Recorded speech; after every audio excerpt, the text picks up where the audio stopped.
आज हम फिर से आ गए हैं एक नई कहानी के साथ जिसका नाम है गिलहरी की कहानी। जी हाँ दोस्तों, आइए शुरू करते हैं।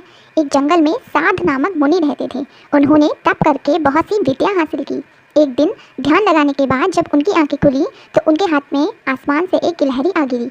वह गिलहरी खून से लथपथ थी क्योंकि वो चील के पंजों से छूटकर मुनि के हाथ में आ गिरी थी।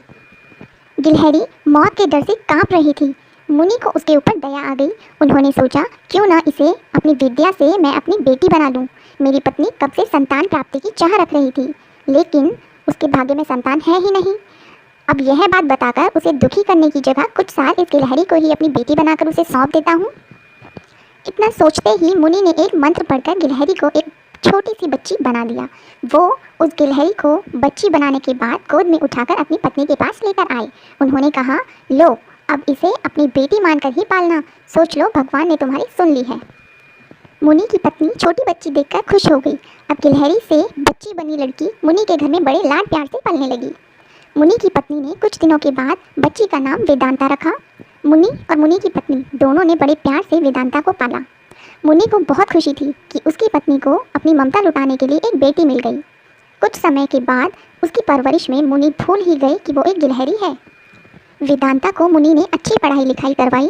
देखते ही देखते वेदांता 16 साल की हो गई। अब मुनि की पत्नी को अपनी सुंदर बेटी की शादी करवाने की चिंता होने लगी। उन्होंने यह बात मुनि से की। अपनी बेटी की तरफ देखते हुए मुनि को भी लगा कि इसका अब विवाह हो जाना चाहिए। मुनि ने अपनी पत्नी से कहा कि तुम चिंता मत करो, मैं इसके लिए योग्य वर ढूंढ लूँगा।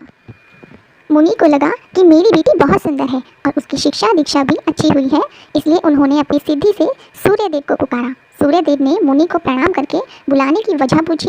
तब मुनि ने कहा, मेरी बेटी विवाह के योग्य हो गई है, मैं चाहता हूँ कि आप इसके पति बने। सूर्यदेव ने कहा, आप एक बार अपनी पुत्री से पूछ लीजिए, अगर उसे मंजूर है तो मेरी तरफ से भी हाँ है। तब वेदांता बोली, पिताजी यह बहुत गर्म है, मैं इनके पास नहीं जाऊंगी और ना ही इन्हें देख पाऊंगी। मुनि ने वेदांता से कहा, कोई बात नहीं, हम दूसरा वर देख लेंगे। तभी सूर्यदेव ने कहा, हे मुनिवर, मुझसे श्रेष्ठ बादल हैं, आप उनसे बात कीजिए, वह मेरे प्रकाश को भी ढक देते हैं। मुनि ने अब बादल को याद किया। बादल गरजते हुए मुनि के पास पहुँचे और उन्हें नमस्कार किया। इस बार मुनि ने सीधे वेदांता से पूछा, क्या तुम्हें यह वर पसंद है?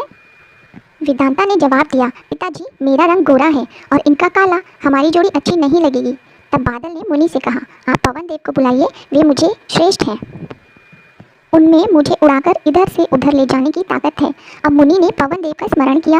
पवन देव के आते ही मुनि ने अपनी बेटा से पूछा, क्या आपको यह वर पसंद है? वेदांता बोली, जी पिताजी, यह तो एक जगह ठहरते ही नहीं है, इनके साथ में घर कैसे बसा पाऊंगी? इस बार मुनि ने पवन देव से पूछा, मुझे अपनी पुत्री के लिए वर की तलाश है, आप बताइए कि आपसे श्रेष्ठ कौन है? पवन देव ने जवाब दिया, मुनिवर आप पर्वत को बुला सकते हैं, वह मेरा रास्ता रोक देते हैं, वह मुझसे श्रेष्ठ हैं।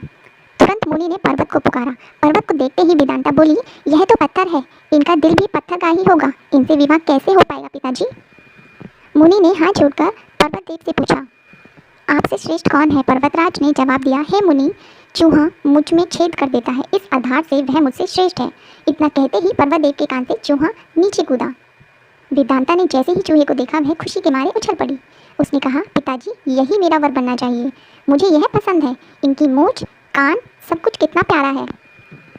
मुनि ने सोचा, अहो, मैंने एक गिलहरी को मंत्र विद्या से इंसान तो बना दिया, लेकिन इसका दिल अभी भी गिलहरी वाला ही है।